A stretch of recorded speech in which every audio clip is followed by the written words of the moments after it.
Curioso, muchos los temas que rondan hoy día la discusión económica, tiene que ver con cómo va a crecer el país, este tema muy nuclear en la discusión de los candidatos presidenciales en curso. De eso y más queremos conversar esta mañana con un destacado economista, Josep Ramos, académico además de la FEN, de la Facultad de Economía de la Universidad de Chile, al que le agradecemos porque ya está, está contactado y lo pueden ver a través de pauta.cl, pues está por Zoom.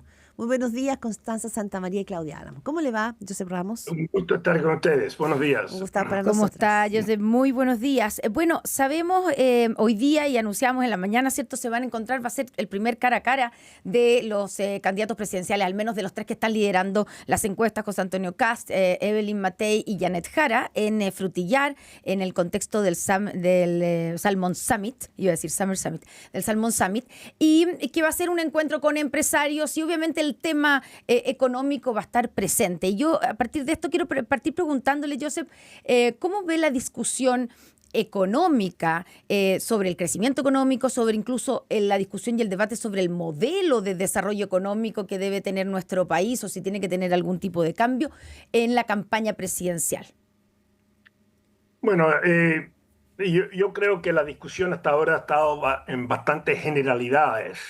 O sea, que hay que crecer o que hay que cambiar el modelo. Y a veces y propuestas medio populistas. O sea, por ¿Cómo un cuál lado, es? eliminar las contribuciones de bienes raíces, por un lado, otro, subir el salario mínimo a 750.000 pesos. O sea, no creo que ninguna de esas apunta a crecimiento o que se van a construir 200.000 casas. El tema es cómo se van a hacer ese, cuáles son las medidas para que el país crezca de nuevo, qué cosas concretas o más concretas hay al respecto. Y eso lo encuentro bien pobre. Ahora, estamos efectivamente a 4 meses o 4 meses y medio de una elección, entonces tienen tiempo de más, pero hasta ahora la discusión ha sido generalidades vagas, en mi opinión. Ujú. Josep Ramos, en estas generalidades vagas, bueno, lo que sí se repite insistentemente, ¿no es cierto?, es la importancia del crecimiento y lo que veremos desplegado son las fórmulas para poder llegar hasta allí. Pero a su juicio, Chile está hoy día en un punto crítico en el sentido de lo que se haga o no en el próximo gobierno, de eso dependerá, ¿no es cierto?, la fortaleza económica del país para los próximos años. ¿O estamos todavía con una inercia? Hay quienes, me tocaba entrevistar algunos personas de la derecha liberal que dicen, mira, confiamos también que todavía ha funcionado un poco la inercia de la economía, del sistema político chileno. Entonces a lo mejor no está siendo hoy día lo más relevante. No sé cómo lo ve usted. Bueno, yo creo que es bien relevante. O sea, llevamos no solo estos 3 o 4 años con lento crecimiento, sino el desempeño económico de los últimos 10 años ha sido bien mediocre.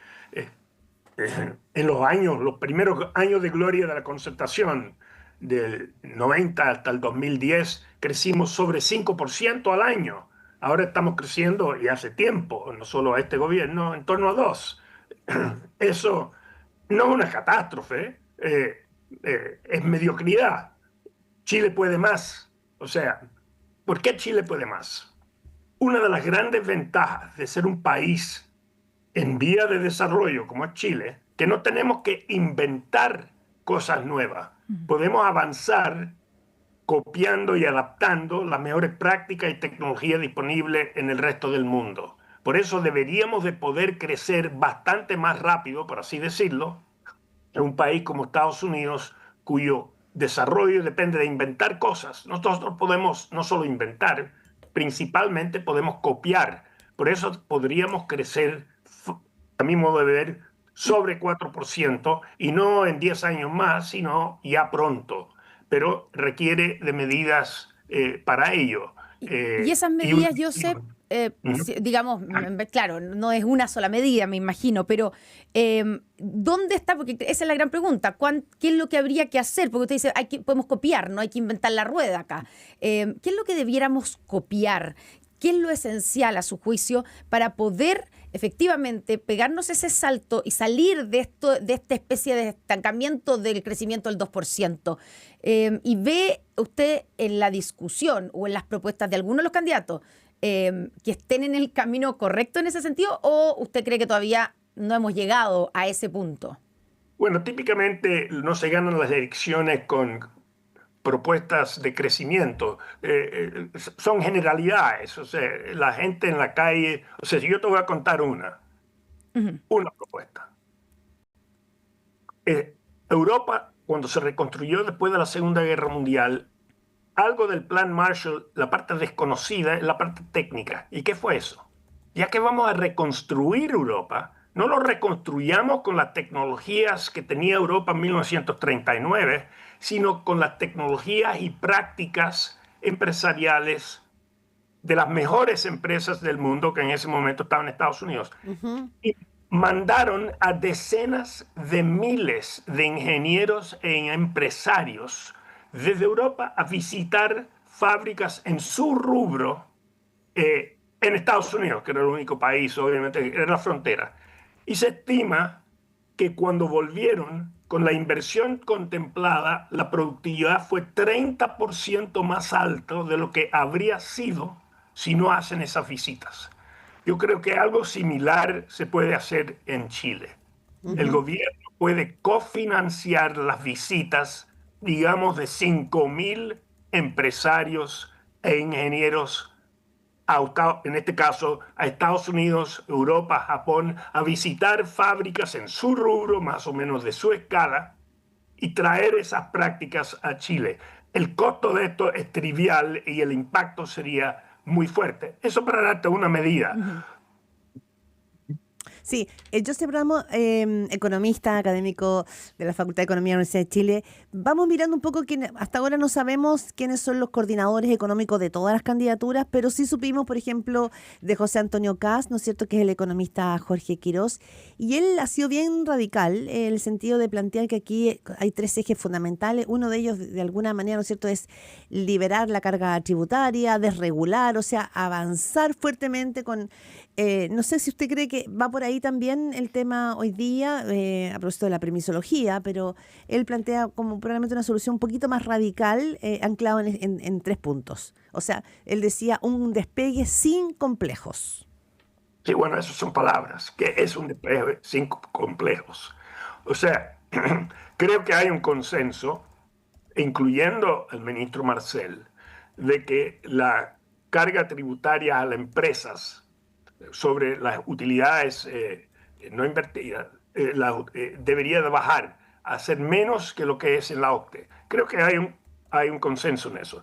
Donde no hay consenso es cómo se compensa eso. Porque obviamente si hay menos recursos vas a tener que compensar de algún modo. Y ahí no basta decir vamos a cortar la grasa. Ujú. Tú tienes que decir qué grasa vas a cortar.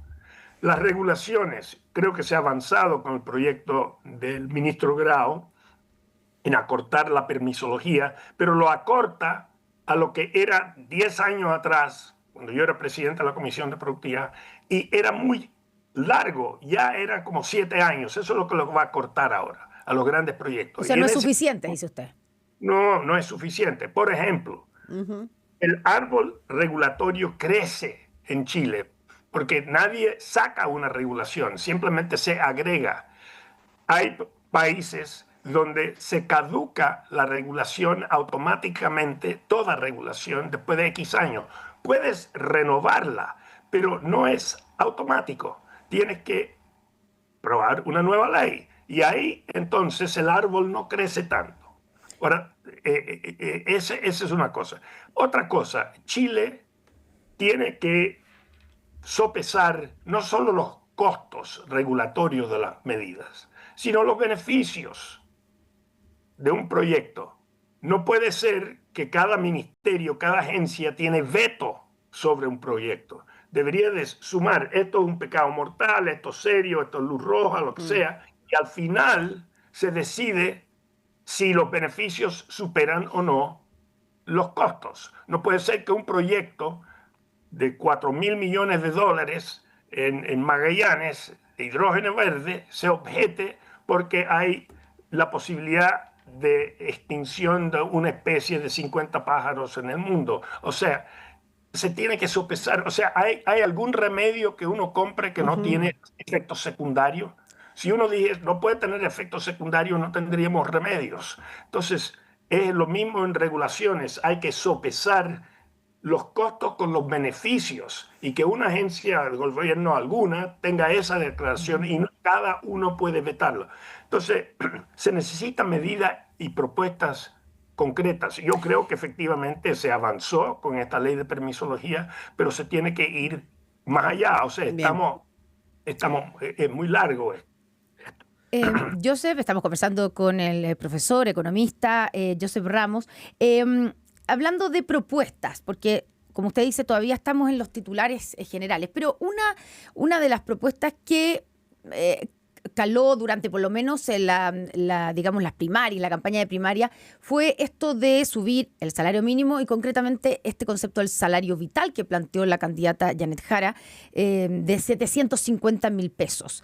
Y es evidente que eso es algo que, digamos, en la calle pega muchísimo. ¿Es factible aspirar a tener a cambiar el concepto de sueldo mínimo a sueldo vital y de pensar en un sueldo vital de 750.000 pesos o es imposible, digamos, en nuestro país? Bueno, por supuesto se puede. Ahora, la pregunta ¿A qué es si costo? conviene. ¿A qué costo? Si conviene. A todo esto, eso no lleva a crecimiento, eso es una propuesta para equidad, por así decirlo, no crecimiento.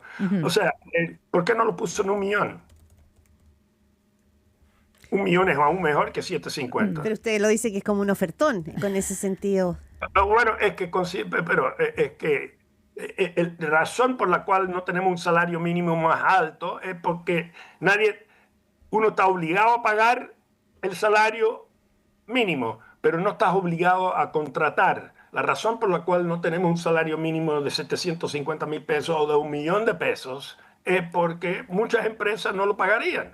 Y consecuentemente tendríamos un problema serio de empleo. Entonces, ¿quién está contra eso? Nadie está contra eso. Esa es la razón por la cual se objeta, porque estamos preocupados del tema del empleo. Y esa medida, repito, no conduce a crecimiento y menos a equidad si es que... Entonces habría que evaluarlo, Joseph Ramos, esa propuesta que finalmente ha sido una propuesta y una bandera de la candidata Janet Jara, en lo fundamental, ¿no? Lo vimos en las primarias. No tiene sustento, ¿le parece a usted? Considero que es completamente populista y para ser ecuánime, igualmente populista la de eliminar las contribuciones de bienes raíces. O sea, todo el mundo quiere que pagar. Que lo propone menos. José Antonio Cast, digamos, para que... Sí, no, para ser también ecuánime. Matei O sea, también se subió a ese carro. El populismo gobierna, el populismo y promesas vagas y generalidades es lo que ha caracterizado el debate hasta ahora. Ya, y eso es importante entonces ese punto, porque usted como economista sabe que la política no está disociada, ¿no es cierto?, de la economía y de las proyecciones económicas y de las certidumbres que puede dar. ¿Le preocupa que este populismo, como usted dice, que ha marcado el debate hasta ahora, se instale y sea finalmente el tono, la temática con la cual llegaremos a la elección de fin de año? ¿Está preocupado de eso? ¿Puede dar más incertidumbre? Es penoso si fuera así. Yo espero que en el transcurso de los próximos meses los candidatos tengan propuestas algo más concretas. Pero repito, sospecho que van a tender a ser populistas. Cuando alguien dice cortemos la grasa y no se dice cuál es la grasa, eso es populismo, ¿cierto? O sea, usted lo encuentra populista a todos, perdón, porque usted de las contribuciones habla de José Antonio Cast. La grasa del Estado normalmente viene como del Partido Nacional Libertario, de Kaiser. El sueldo vital, usted dice, bueno, también es un ofertón. O sea, hoy día todos los candidatos le parecen populistas. Hasta el momento, efectivamente. Ahora, es temprano en esta etapa y como tú dijiste, no se ganan elecciones haciendo propuestas técnicas, por así decirlo. Claro. Pero hay tiempo para hacerlo. Y espero que se haga. Y hay cosas que se pueden hacer, porque la pena es que Chile está en condiciones de crecer mucho más rápido y por consiguiente poder satisfacer también las necesidades sociales. O sea, no es imposible tener crecimiento con equidad. No se tiene que elegir uno u otro. Pero a este momento no escucho propuestas al respecto. Joseph Ramos, y quiero preguntarle por su visión acerca del anuncio que hizo ayer, la reforma tributaria sobre la que informa ayer el ministro de Hacienda, que incluye varias cosas, desde postergar en un año el reavalúo de propiedades, en el caso de las contribuciones, pero también nuevos beneficios para las pymes y también el alza en el impuesto, digamos, a las personas que tienen mayores ingresos. ¿Le parece que está bien enfocada? Bueno, honestamente no conozco la propuesta. Yo creía que el ministro también incluía, al menos incluía una cierta reducción en el impuesto corporativo. Eso no viene. O es anunciado, pero todavía no está en esta medida. Es que, claro, bueno, lo que pasa es que, digamos, lo último que escuchamos sobre la baja del impuesto corporativo fue cuando el ministro de Hacienda dijo que sin compensaciones no se podía rebajar el impuesto corporativo y las compensaciones que proponía el gobierno no tenían los votos en el Congreso. Lo que propone ayer, al menos hasta lo que conocimos ayer, y puede ser que falte alguna parte, no está incluyendo la rebaja del impuesto a las empresas. Bueno, yo entonces pregunto si es... Sí, a las pymes, a ver, sí, en el caso de las pymes. Bueno, considero... las pymes es otra cosa. Tendría que ver la cosa en concreto para realmente opinar en serio, pero me parece una propuesta marginal. O sea, uno compensa alzas de impuestos con reducciones en otras y quiero saber la especificidad antes de poder comentarlo, ¿no? O sea, porque también es fácil decir vamos a ayudar a las pymes, pero uno tiene que decir qué concreto, qué impacto importante va a tener o es marginal. Yo sospecho que a esta altura del partido toda propuesta va a ser marginal más que contundente. Sí. Joseph Ramos, economista académico de la Facultad de Economía de la Universidad de Chile, conversando acá en Pauta Análisis. Hoy día también, y probablemente nos vamos a ir acercando en ese debate, que yo creo que usted lo plantea bien, que o sea, se está jugando el partido de los próximos 4 años con el cambio de gobierno. Es que da la impresión de que, por ejemplo, candidaturas como el Matei, cuando habla de crecimiento y de inversión como temas esenciales para la economía chilena, se habla un poco, ¿no es cierto?, del horizonte macro. Y si uno escucha a veces, todavía ustedes tiene razón, los programas económicos no están acotados, pero Janet Jara como que hace más bien pie en la microeconomía, en aquello que afecta a los bolsillos de la ciudadanía, y quizás por eso habla de sueldo. Entonces, ¿cómo ve usted, dónde usted cree que, pensando seriamente qué es lo que el país requiere, dónde se puede caminar y comer chicle? ¿Es más importante hoy día la macroeconomía, ese salto a la inversión y al crecimiento, o resolver, por ejemplo, los agobios de la ciudadanía en lo cotidiano, que es la No, microeconomía? hay algunas cosas, te voy a mencionar dos medidas. Sí. Dos medidas concretas. Lista de espera. ¿Es un problema? Sí. Todo el mundo sabe que es un problema. ¿Tiene una solución? La Comisión de Productividad presentó un informe como 4 o 5 años atrás diciendo que se podían doblar las cirugías a la mitad del costo actual, trabajando no un turno, sino 2 turnos a los hospitales.